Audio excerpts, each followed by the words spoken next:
මේ මොහොතේ ඔයාගේ අවධානය විකුණමින් පවතිනවා කියලා. ලොකු කම්පැනීස්, ඇප්ස් සහ සෝෂල් මීඩියා ඔයාගේ මොළයේ ඩොපමින් පාලනය කරලා ඔයාව බහලෙක් කරගෙන ඉවරයි. ඔයාට එක වැඩක් විනාඩි 10ක් කරන්න බැරි එක ඔයාගේ දුර්වලකමක් නෙමෙයි. ඒක එයාලගේ ජයග්‍රහණයක්. අද මම කියලා දෙන්නම් ඒ මැනිපියුලේෂන් එකෙන් බේරිලා ඔයාගේ ෆෝකස් එක භයානක ආයුධයක් විදිහට කරගන්න හැටි. ෆෝකස් කියන්නේ බලය. ඩාර්ක් සයිකොලොජි වල රීතියක් තියෙනවා. යමෙකුගේ අවධානය ඔබ සතු නම් ඔවුන්ගේ තීරණ ඔබ සතුයි. දැන් ඔයාගේ අවධානය අනිත් අයට දීලා ඒක ආපහු ලබා ගන්න වෙලාව හරි. එහෙම ලබා ගන්න ට්‍රික් 3ක් අද අපි කතා කරමු. පළවෙනි ට්‍රික් එක මොළය බඩගින්නේ තියන්න. ඔයාගේ මොළය හැම වෙලේම ලේසි සතුටක් හොයනවා. ස්ක්‍රෝලින්, ගේම්ස්, ලයික්ස් වගේ දේවල්. වැඩක් පටන් ගන්න කලින් ඔයාගේ මොළය බඩගින්නේ තියන්න ඕන.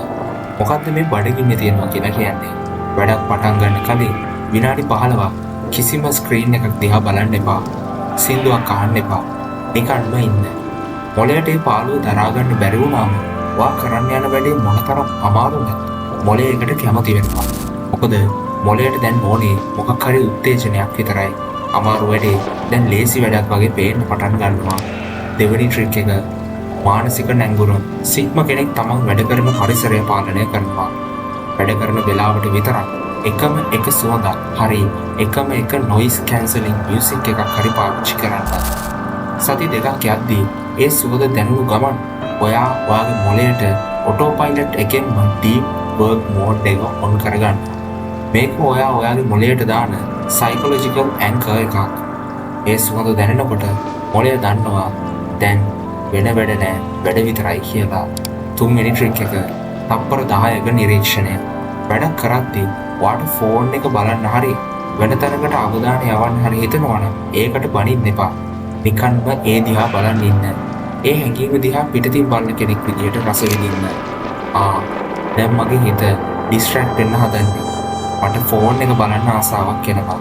ඔයා ඒක දිහා බලන් ඉන්න තප්පර 10ක් ඇතුළත ඒ ඩිස්ට්‍රැක්ෂන් එකේ බලය නැති වෙලා යනවා. මොකද දැන් ඔයා ඉන්නේ රියැක්ටිව් තත්වයක නෙමෙයි, කොන්ෂස් තත්වයකයි. අවධානය කියලා කියන්නේ බලයක්. ඒ බලය වෙන කාටවත්ම විකුණන්න දෙන්න එපා. ඔයා මේ සතියේ ඉඳන් ඔයාගේ ෆෝකස් එක පාලනය කරන්න පටන් ගන්න.